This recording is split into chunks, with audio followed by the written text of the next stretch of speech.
எல்லாரும் எப்படி இருக்கீங்க? தொடர்ந்து என்னோட சேனலை சப்ஸ்கிரைப் பண்ணுங்கள், ஃப்ரெண்ட்ஸுக்கெல்லாம் ஷேர் பண்ணுங்கள். உங்களுடைய சப்போர்ட்டை எனக்கு தொடர்ந்து கொடுத்துட்டே இருக்கணும். இன்றைக்கி வந்து ஒரு இன்ட்ரெஸ்டிங்கான ஒரு ஹெல்த்தியான ரெசிபி வீடியோ நம்ம பார்க்க போகிறோம். என்னன்னு பார்த்தீங்கன்னா, கருப்பு கவுனியும் கருப்பு உளுந்தும் சேர்த்து ஒரு களி. கருப்பு கவுனி பார்த்தீங்கன்னா இப்போ வந்து நிறைய புழக்கத்தில் வந்திருக்கு. ஆனால் அந்த காலத்துலலாம் பார்த்தீங்கன்னா அது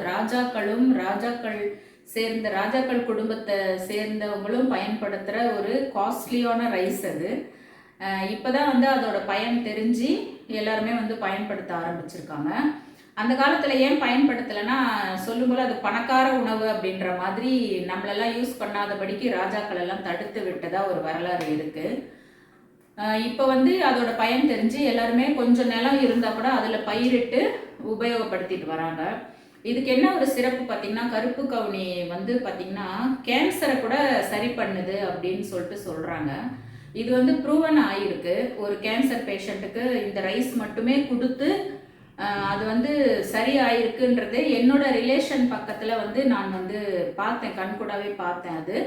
அதனால தான் வந்து உறுதியாக வந்து சொல்கிறேன், கேன்சர் சரியாகுது. அண்ட் வந்து லிவர் பிரச்சனை உள்ளவங்க, பல்ஜி லிவர் சொல்லுவாங்க, ஃபேட்டி லிவர் சொல்லுவாங்க, இந்த மாதிரி லிவர் பிரச்சனை உள்ளவங்க கருப்பு கவுனி ரைஸில் வந்து கஞ்சியோ சாப்பாடோ என்ன வச்சு சாப்பிட்டாலும் மொத்தத்தில் கருப்பு கவுனி யூஸ் பண்ணும்போது அது வந்து சரியாகுது.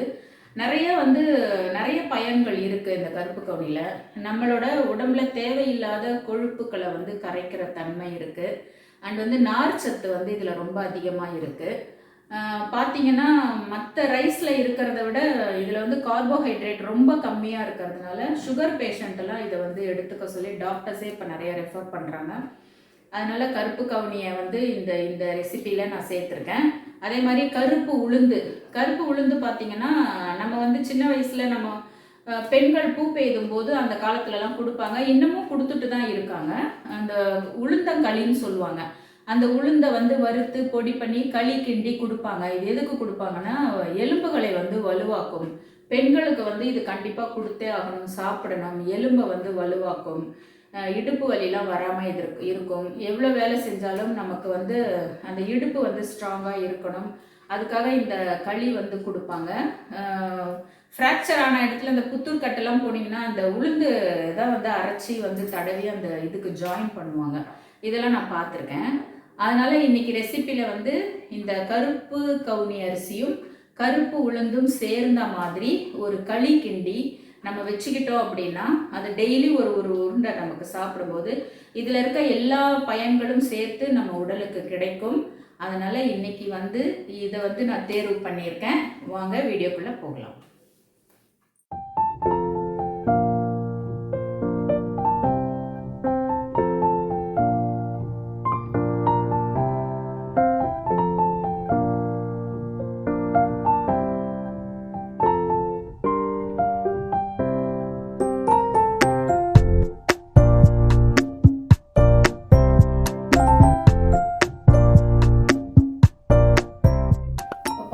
இந்த கப்பில் ஒரு கப்பு கருப்பு கவுனி ரைஸ் எடுத்து வறுத்துக்கணும்.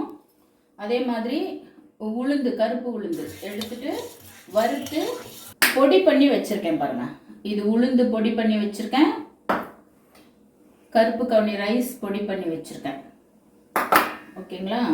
இந்த அளவுக்கு நம்ம எடுத்தோம்னா இந்த கப்பில் ஒரு 1/4 கப்பு வந்து நம்மளுக்கு மாவு கிடைக்கும். அதுக்கு ஈக்குவலாக பார்த்தீங்கன்னா இந்த கப்பில் ஒரு கப்பு வெல்லம் போடணும். நீங்கள் வெல்லத்துக்கு பதிலாக பனங்கல்கண்டு போட்டுக்கலாம், என்ன வேணாலும் போட்டுக்கலாம், நாட்டு சர்க்கரை, பனை வெல்லம் எது வேணாலும் போட்டுக்கலாம். நான் வந்து நார்மல் வெல்லம் எடுத்திருக்கேன். ஓகேங்களா? இப்போ ஸ்டவ் பற்ற வச்சுட்டு வெல்லத்துக்கு கொஞ்சமாக தண்ணி ஊற்றிக்கோங்க. ஒரு 1/4 டம்ளர் தண்ணி ஊற்றிக்கோங்க.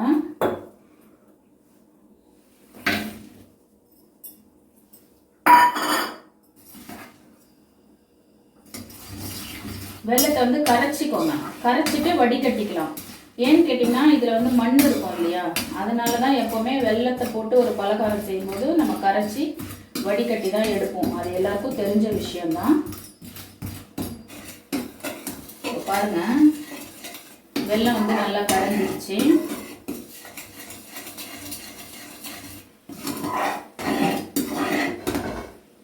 இந்த ஸ்டேஜில் வந்து இப்போ இதை நம்ம இறக்கிடலாம்.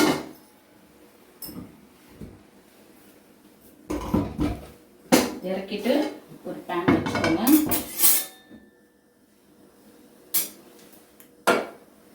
நம்ம இந்த கப்பு அளவுக்கு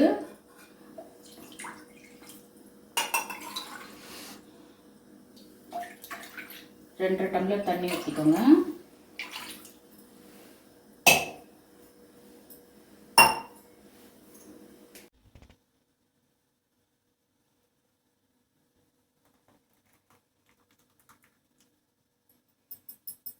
எவ்வளோ டஸ்ட் இருக்குது பாருங்கள். இப்போ இந்த தண்ணியில் நம்ம வெல்லத்தை கரைச்சி வச்சுருக்கோம் இல்லையா, அதை வடிகட்டி டஸ்டெல்லாம் ரிமூவ் பண்ணிவிட்டு இந்த வெல்லம் தண்ணியை இதில் ஆட் பண்ணிக்கணும்.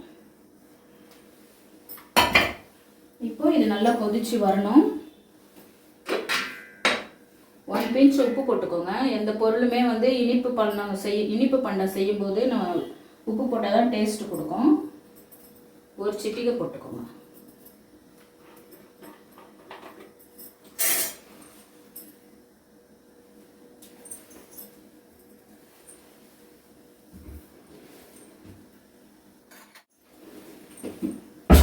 இதில் கொஞ்சம் எண்ணெய் ஆட் பண்ணிக்கோங்க.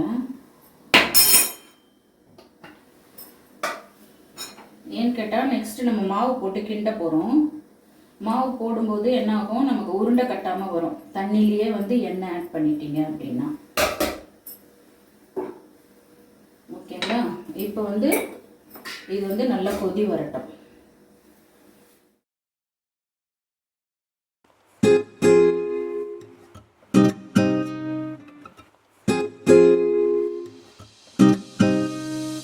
இப்போ தண்ணி நல்லா கொதி வருது. இந்த ஸ்டேஜில் வந்து நம்ம மாவு போட்டு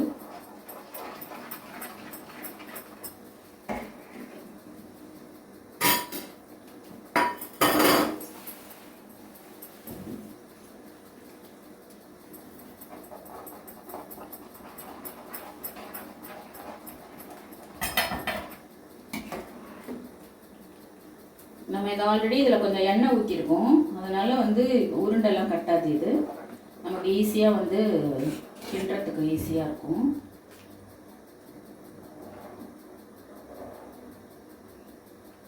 அப்புறம் பார்த்திங்கன்னா இதுக்கு வந்து நம்ம எப்போவுமே நல்லெண்ணெய் தான் யூஸ் பண்ணணும்.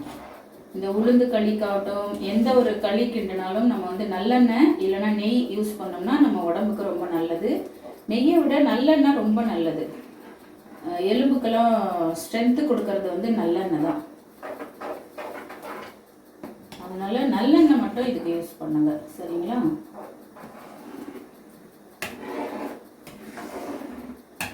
இப்போ பாருங்க, எல்லாம் ஒன்றா சேர்ந்து அழகாக வருது களி பதத்துக்கு.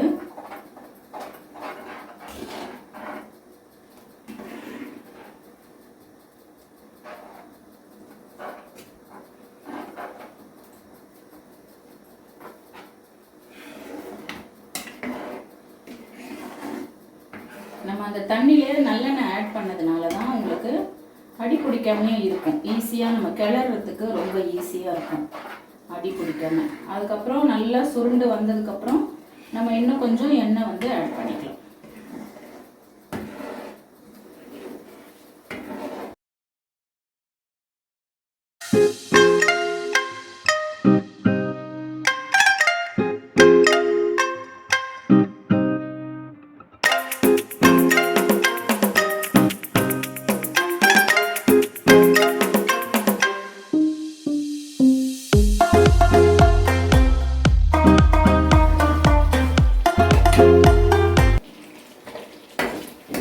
பாருங்க, மாவு நல்லா கெட்டியாயிட்டு திரண்டு வந்துட்டு. இந்த ஸ்டேஜில் வந்து நம்ம கொஞ்சம் ஏலக்காய் போட்டுக்கலாம்.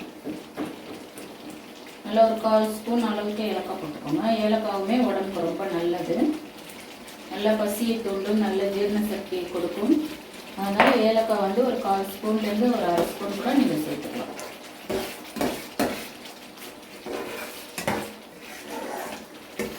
கெட்டி ஆகிட்டு வரும்போது என்ன ஆகும்னா, இப்போ இது நம்ம மேலே நல்லா தெரிக்கும். அதனால வந்து ஸ்டவ் கொஞ்சம் லைட்டாக சிம் பண்ணிக்கோங்க.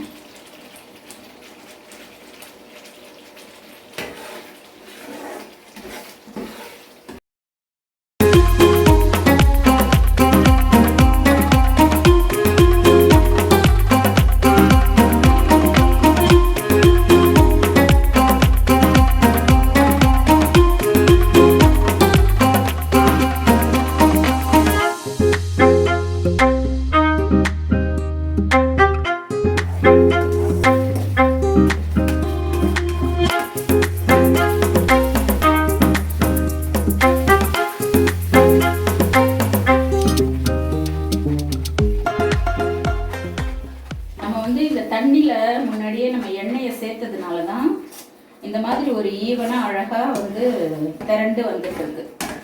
நம்ம லாஸ்ட்டாக எண்ணெயை சேர்த்தோன்னா அந்த ஒன்று உருண்டை கட்டிடும், ஏதாச்சும் ஒன்று கிண்டுறது எல்லாமே அடி பிடிச்சிடும். இப்போ நம்ம முன்னாடியே எண்ணெய் சேர்த்ததுனால அடி பிடிக்காம அழகாக வந்துட்டு இருக்கு பாருங்க.